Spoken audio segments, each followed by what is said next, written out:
저희 집이 굉장히 어려웠거든요. 거기에 경제적인 어려움에 더해서 갑자기 저희 아빠가 이유 모를 병으로 굉장히 아프셨어요. 근데 몇 달 동안 병원을 다녀도 이유를 찾지를 못하고 고열에 시달리셨는데 결국에는 그래도 원인을 찾고 수술을 했습니다. 근데 수술을 하고 나서 요양도 해야 되고 또 일자리도 다시 찾아야 되고 해서 부모님 고향으로 다 같이 이사를 가게 됐는데요.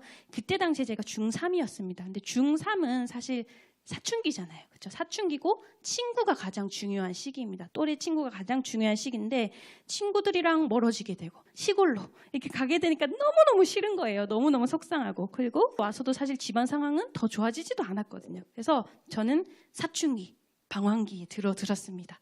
물론 저는 굉장히 소심하고 겁이 많기 때문에 뭐 오토바이를 탄다거나 비행을 한다거나 그런 나쁜 짓은 하지는 못했어요. 그래서 표면적인 방황은 하지는 않았는데 게다가 저희 아빠 엄마께서는 어떻게든 경제를 일으켜 보시려고 아빠는 아침부터 저녁까지 계속 일을 하시고 밤에는 목욕탕 청소도 하시고 엄마도 낮에는 계속 공장에서 일하시고 밤에는 치킨 튀기러 가시고 계속 일을 하시면서 애쓰시는 모습을 보니까 크게 반항도 못하겠고 속마음도 말도 못하겠고 그렇더라고요. 그래서 기껏해야 부모님 말 걸면 그냥 말 안 하고 대화하지 않고 이런 식으로 반항을 했습니다. 근데 마음속으로는 그때 굉장히 힘들었어요. 그래서 가난 진짜 지긋지긋하다. 희망이 없다라는 생각도 많이 들었고 산다는 건 고통이구나 이런 생각도 굉장히 많이 했고요.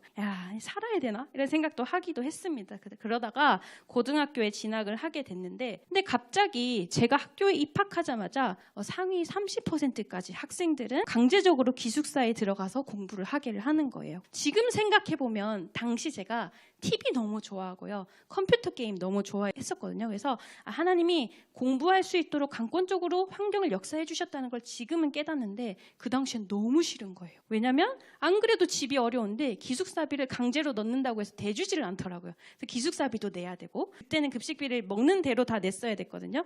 기숙사에 이렇게 들어가니까 급식비가 더 밀리기 시작하는 거예요. 100만 원이 금방 넘어가더라고요. 밀린 급식비가. 행정실에서 항상 방송으로 미납자를 불러요. 근데 제가 항상 제일 많으니까 항상 제 이름이 맨 처음 불리는 거예요. 그러면 가면은 가가지고 맨날 이렇게 혼나는 거예요. 언제까지 낼 거야? 그런데 뭐 말은 할 수가 없는 거예요. 집에 가서도 말을 못 하는 거예요.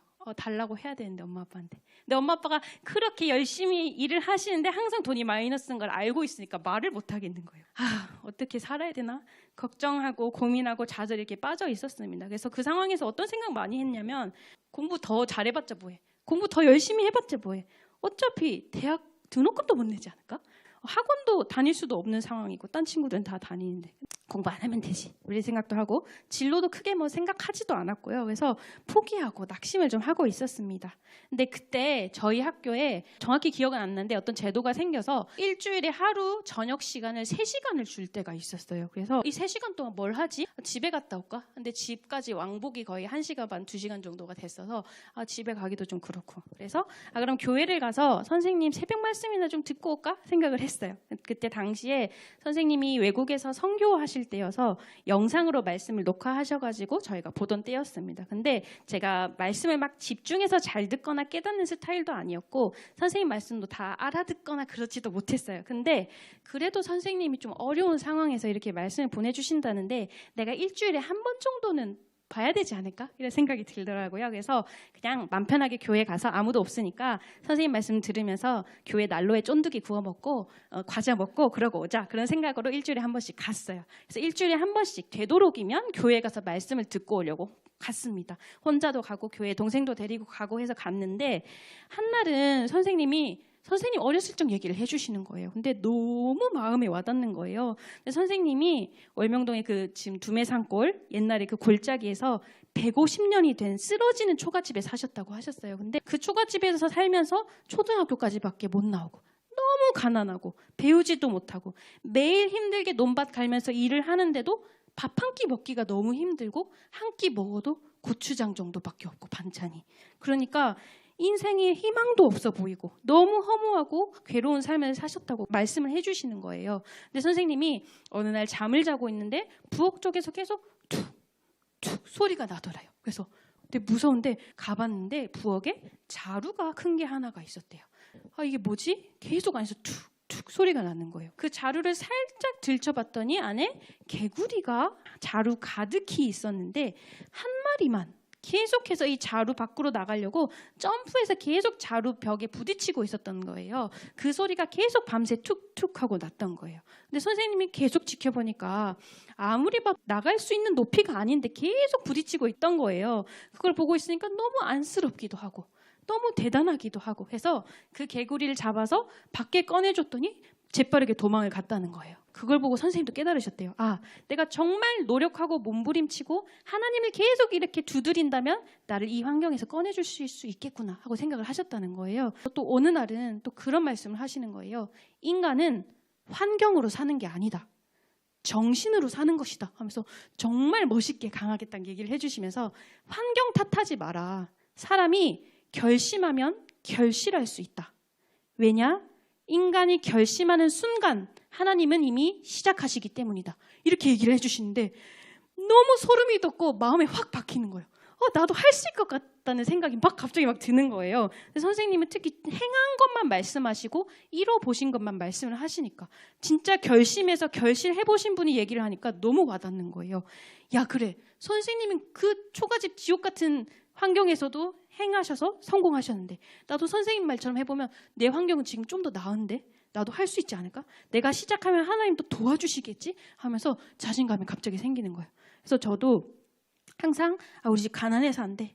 나 돈 없으니까 안 돼. 항상 이런 패배의식이 항상 있었고 공부해봤자 대학 어차피 못 갈 것 같아 라는 생각을 했었는데 야, 내가 마음 먹고 결심하면 이뤄볼 수 있겠다. 결실할 수 있겠다 하는 마음이 하나님 계속 주시더라고요. 감동을 주시면서 공부를 해봐야겠다라는 감동이 들기 시작했습니다. 나도 결심하면 하나님이 결실하게 해주실 거야 라는 마음을 먹고 즉시 그날 학교에서 돌아와서 제 책상 오른쪽에 적었어요. 결심하면 결실한다.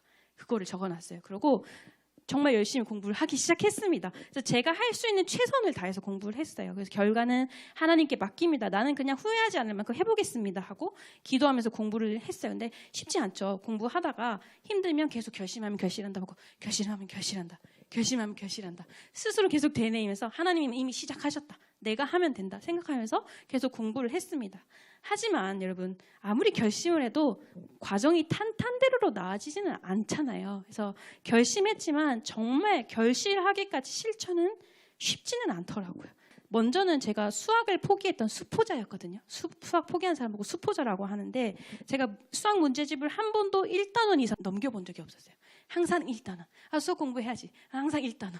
또 1단원. 그래서 1단원 이상을 넘어가 본 적이 없었어요. 그래서 모의고사 점수도 보면 항상 수학 바닥. 근데 제가 공부해야지. 나 결심했어. 하고 수학 문제집을 풀어도 또 1단원 넘어가면은 또 이해가 잘 안 되니까 야, 내가 좀 오버했다.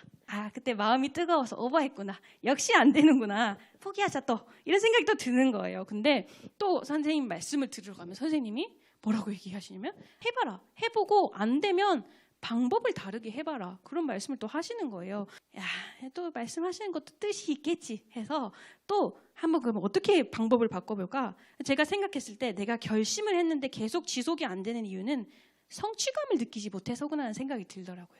해도 안 되니까 사실 포기를 하는 거잖아요. 그래서 성취감을 작더라도 느껴야겠다 싶어서 제일 쉬운 문제집으로 바꿨어요. 수학 문제집. 가장 쉬운 것부터 시작을 했습니다. 내가 안 되면 성취감을 못 느끼면 100% 그만둘 사람이다 나는 생각을 했기 때문에 쉬운 문제집으로 다시 시작을 했고 또 저는 MBTI 중에 극P, P 100% 계획이 없는 사람이기 때문에 계획을 세우지 않으면 난 절대 끝까지 할 수 없다라는 생각이 들더라고요. 그래서 스터디 플래너를 처음으로 그때 쓰기 시작했어요. 내가 진짜 했나 안 했나 내 자신이 감독관이 돼서 나를 확인해주지 않으면 얘가 꼭 놀려고 그러더라고요. 그래서 방법을 정했어요. 매일 저녁, 매 주말 저녁마다 얼마나 달성했는지 확인을 하고 저만의 법칙을 만들어서 붙였어요. 적었어요.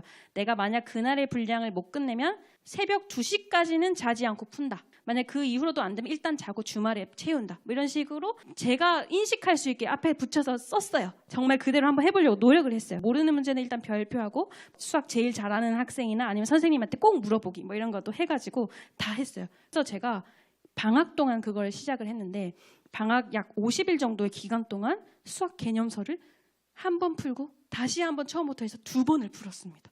단 한 번도 문제집을 끝내보지 못한 사람이 그 50일 동안 2번을 푼 거예요. 개념을 다시 정립을 하니까 그 다음 이제 여름방학 끝나고 9월 모의고사 때 수학 영역이 갑자기 40점이 오르더라고요. 정말 안 되면 방법을 달리하니까 되는구나 라는 생각이 드는 거예요. 그래서 또 다음 스테이지 영어를 공부를 해야 되는데 그러니까 시간이 너무 부족한 거예요. 근데 또 선생님 말씀에 또 뭐라고 한 번 하셨냐? 시간을 쪼개서 쓰면 다 할 수 있다 이렇게 얘기를 하시는 거예요. 시간 어떻게 쪼개서 한번 써볼까 생각을 하다가 제가 그 당시에 기숙사 살았기 때문에 등교를 제일 먼저 했거든요. 그래서 학교에 제일 먼저 가면은 수업 시작할 때까지 한 30분 이상은 항상 시간이 남아요. 그러면 그 시간에는 무조건 독해 공부를 하고 그리고 매 쉬는 시간마다 단어를 보고 친구들이 매점 가자 그러면 머릿속에 외우면서 친구랑 걸어가면서도 단어를 외웠어요. 그 쉬는 시간마다 단어를 계속 봤어요. 그리고 점심 먹고 나서 30분 정도 시간이 남잖아요. 그러면은 영어 듣기 했어요. 근데 점심시간에 학생들은 사실 거의 고릴라나 헐크라고 생각하시면 돼요. 먹고 나서 힘이 넘치기 때문에 정말 뛰어다니는데 그거에 신경 쓰는 사람은 사실 영어 듣기 하기가 힘들죠. 근데 저는 일단 귀에 꽂고 일단 들리는 대로 들어본다 하는 생각으로 계속 들었는데 익숙해지다 보니까 수능이든지 영어 듣기 저희 수행평가를 하든지 볼펜 떨어뜨린 소리 하는 소리 신경이 안 쓰여요. 이미 저는 헐크와 고릴라들한테 면역이 되어 있으니까 영어 듣기를 항상 잘 보게 되더라고요. 이렇게 쪼개서 시간을 쓰니까 제가 영어 공부 시간을 따로 안 정했어요. 안 정했는데도 다 계산을 해보니까 하루에 2시간이 넘는 거예요. 이 조각 시간이. 그래서 영어를 1, 2등급, 못 봐도 2등급 내려가 본 적이 없었어요. 이거를 계속 하니까. 그러니까 선생님이 쪼개서 하면 다 할 수 있다는 말이 진짜구나. 이것도 정말 깨닫게 되는 거예요. 그리고 정말 선생님 말씀대로 결심을 하고 하나님께 결과를 맡기고 최선을 다해서 해보니까 진짜 결실할 수 있는 환경을 하나님이 만들어주시더라고요. 하나님이 인간이 결심하면 시작하신다 하셨잖아요. 정말 시작을 하시는 거예요. 갑자기 학교에서 제도가 생긴 거예요. 전교 3등까지 한 학기에 50만 원씩 장학금을 주겠다. 제가 그 당시에는 돈에 제일 눈이 멀어 있었기 때문에 나 저거 받아야 돼. 저거 받아야 돼 라는 생각이 들어서 뭐 대학교 잘 가겠다 이런 것도 아니었어요. 나 저 장학금 받아야 돼. 무조건 저 장학금 받는다. 3등 안에 드는 것도 불안하니까 난 무조건 전교 1등 하겠다는 마음을 딱 먹게 하시더라고요. 1등을 목표로 계속 공부를 했습니다. 기숙사에서 일하는 학교 내려오는 동안에 5분 있는 동안 계속 하나님 오늘 함께 해주세요. 하나님께서 꼭 도와주시고 역사해 주세요. 지혜를 주세요. 딱 기도하고 가서 독해부터 시작하고 진짜 열심히 공부를 했습니다. 학원은 못 다닐지라도 인터넷 강의가 그 당시에 시작되던 때였고 저렴한 인터넷 강의들이 있었어요. 한 달에 10,000원짜리 이런 거 막 듣고 그리고 문제집 살 돈이 없을 때는 엄마 아빠가 최대한 도와주시려고 하지만 그래도 부족했기 때문에 출판사에서 선생님들한테 교사용 문제집을 다 뿌리거든요. 그거를 선생님한테 찾아가서 선생님들 어차피 보시지도 않으세요. 이렇게 쌓여 있는데 선생님 저 이것 좀 갖고 가서 공부하겠습니다. 그러면 선생님 중에 그런 사람 싫어하는 사람 아무도 없습니다.